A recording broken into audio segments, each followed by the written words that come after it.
Is it good? Oh, well, let's go. All right. So today we'll talk about how we scale DeFi. So I make the case for minimal DeFi protocols. The reason why is if we don't build like protocol the right way. As of now, there was like 6.5 billions of protocols being hacked or users being scams, etc. It's not taking into account maybe the last year, so it should be higher. So it's a massive, massive number if you compare to the size of DeFi. So obviously, if we bring the whole financial system on chain, we don't want that. So we don't want that, and we've been working 3 years on top of existing DeFi protocols at Morpho. So we have realized at the same time providing a financial DeFi protocol, lending protocol to users, and also building on top of existing lending protocols as close as we can do. So sorry about the the slides; they are changing from one slide to another. Anyway, what we've realized over those 3 years is that a lot of those DeFi protocols are not really secure. There's smart contract risk and there's market risk. Is this just because they are like not following any good security practices? They are not efficient. There's huge spread between supply and borrow rate on lending protocols, but also huge slippage on dexes, low capital efficiency. And we spotted a third problem is it does not scale. In a world where you have thousands or even millions of tokenized assets, private stocks being tokenized and brought on-chain, and the thousands of meme coins that we have, if you want to list them, all of them, into DeFi protocols, especially lending protocols, the current way of doing this is not scalable enough. It's usually one-size-fits-all model where like you pull everything together. As a user, I'm exposed to all those assets. So if something bad happened on one asset, I don't know, X sushi or whatever, the asset, then I'm exposed to that and can be drained. And it requires a lot of maintenance, which is something that is at odds with DeFi promise. So we've passed, we spent the last 2 years like just defining how we solve all those problems in the DeFi space to make reliable and resilient DeFi protocols. So the real question is, how do we scale safely the DeFi space? So I don't know if you've heard about the Swiss cheese model. So the Swiss cheese model of security is about having many layers. Like a Swiss cheese layer of security. Obviously, the Swiss cheese have like hole in those, so each layer has like some drawbacks. But if you add enough of them, at some point you don't have like any security problems, or at least you have reduced them by a lot. This is a good way to reduce smart contract risk, economic risk, etc. So of course you need to do it. We have built a security framework at Morpho that we've shared in our blog. So if it's interested for you, you can have a check. But this is not enough. The real problem is at the very, very beginning, which is about how do we design better protocols in general. And this part is particularly underrated into the space, and why we think this is the critical one. So we have built some sort of like a framework or design principles to build DeFi protocols that scale and reduce the security risk. The third aspect is having governance minimized protocols. So not trying to have everything that is powered by the governance that is decentralized, etc. In fact, the best governance that you can have is just no governance at all, and just automated piece of code that is triggered and the logic cannot change. So reducing governance just lower the overhead, maintenance, reduce the attack surface. There were many hacks with like governance that were taken over by your large whales. I think you have heard about, was it Bumpy? No, I don't know. He hacked like a compound fork and then tried to do it with compound. And also minimizing governance just bring more predictability for users because they don't fear to have the governance changing risk parameters or upgrading contract. For the anecdotes, because we were building on top of Aave and Compound, there were a lot of time where they were changing the risk parameters or upgrading the smart contract, and changing parameters was like very challenging as an integrator of those protocols because that was changing the behavior of the underlying protocol and thus affecting ours and even sometimes like blocking it, which was proved to be challenging. So a good example of those protocols that are like following that design principle, liquidity, Uniswap. I mean, Uniswap, you just can change the fee and that's it.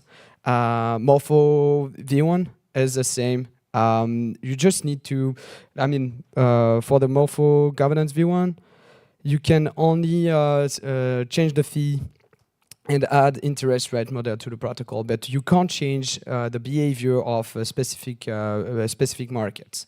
So first point, minimize governance as much as possible. The second one, which is a bit related, is immutability.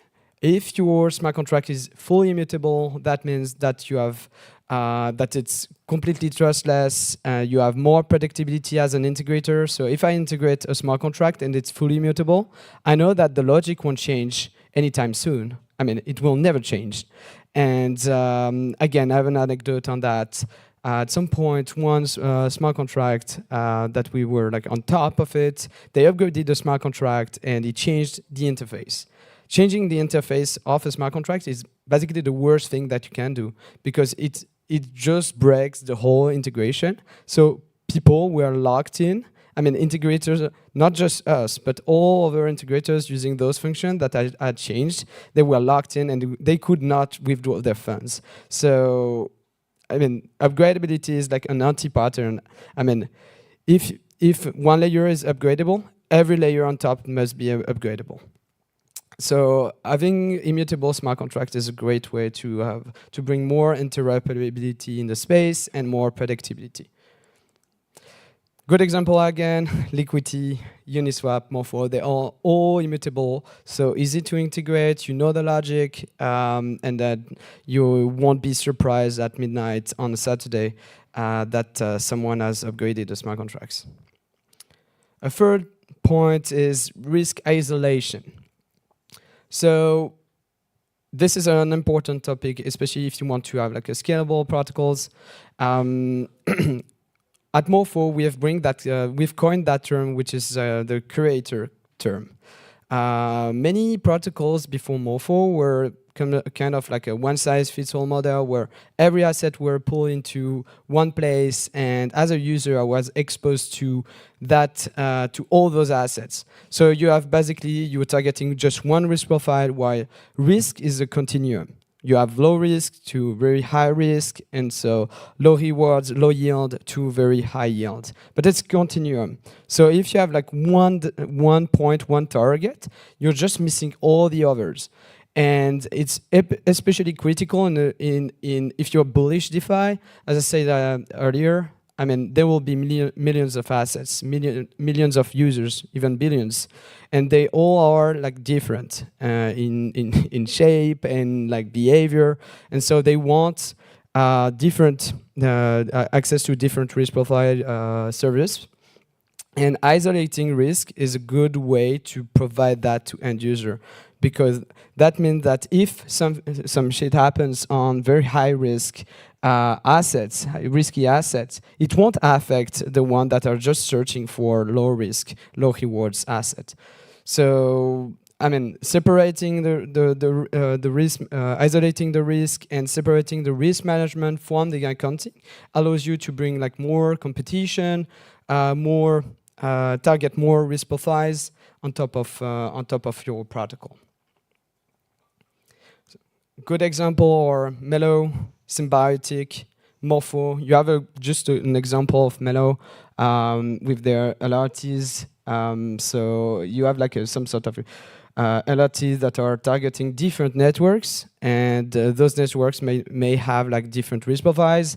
So you can have like a very maybe the one LRT1 is super risky, but the LRT3 is low risk. So as an investor or user, I might choose LRT1 or 3 depending on my profile. A very important topic is minimalism. This one is super important. We see many builders trying to build everything into to their protocol, like a DEX plus a lending plus, I don't know, fixed rate plus variable plus whatever. And at the end of the day, it's just like increasing the number of lines and increasing the attack surface. And you end up with thousands of lines of code that are totally open source and deploy on smart contract, deploy on chain, and with billions of assets. Of course, it's creating a big honeypot for hackers, and it's very, very risky. So on our side, our core thinking about it is you do just one thing, but you do it perfectly.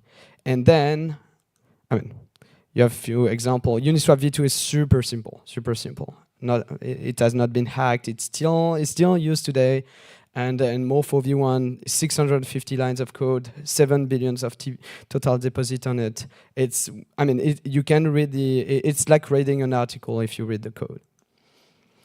And the thing that you can't do in your protocol, because you have removed all the unnecessary features that you don't care about, then all the rest you externalize, and you let other people to build on top the missing pieces.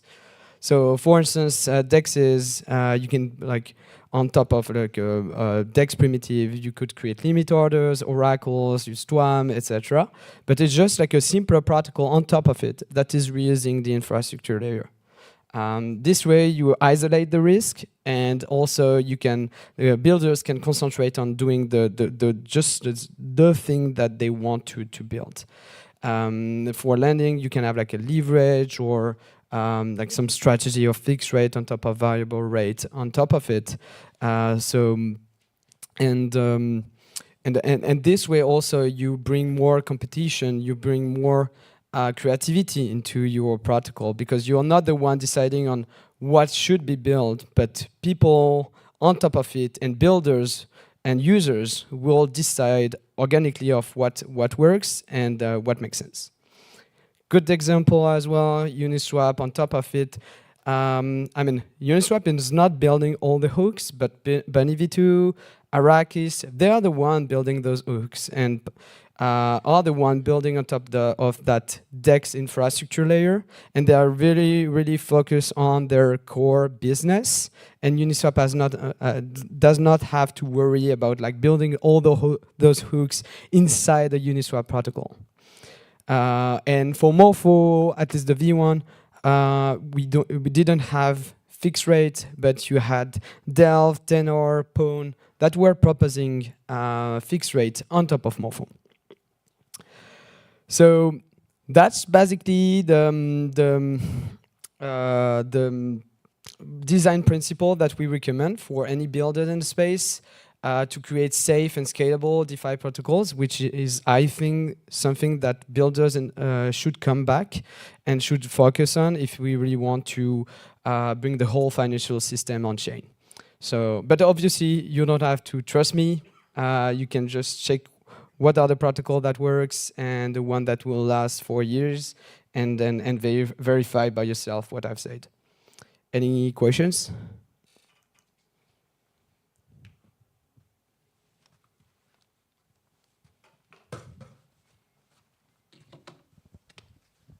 How do you think about 10 years down the line with the immutability?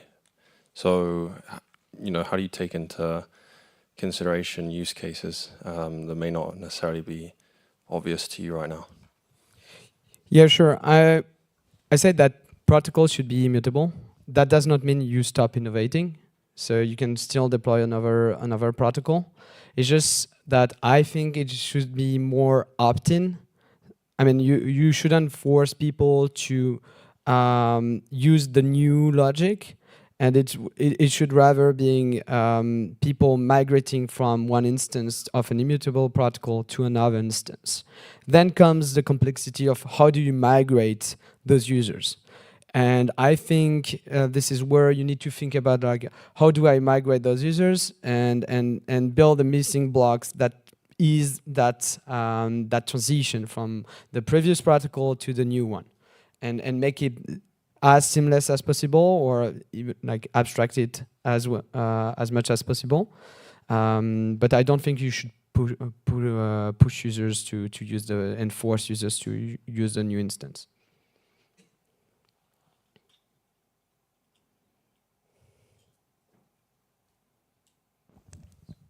Hello, thank you for the presentation. I had a question.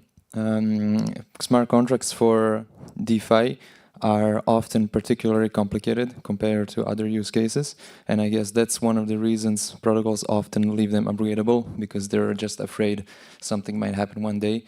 Do you have like how do you say tips on of rules that might give protocols confidence, like now we are ready to make our protocols?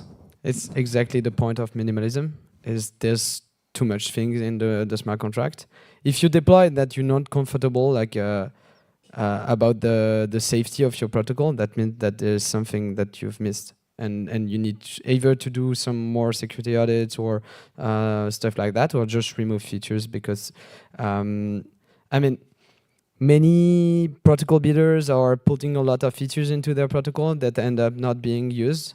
And I think this is a mistake, and they'd rather do less and maybe incorporate that into the next version than trying to put everything. I mean, we are not talking about a software, we are not Airbnb or where you can ship features every day whenever a user wants. I mean, it's like just like financial infrastructure where billions or even like trillions will flow at some point.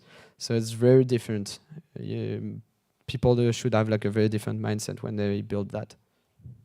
Thank you.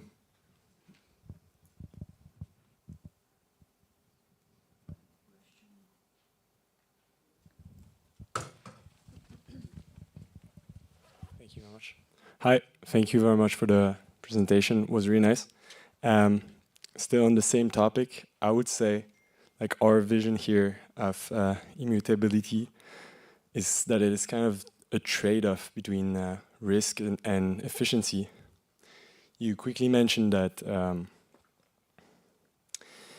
that people need to find solution to migrate, liquidity whatsoever. But upgradability allows this to do it like seamlessly. So it's like a risk, but at the same time, it's helping for migration of liquidity.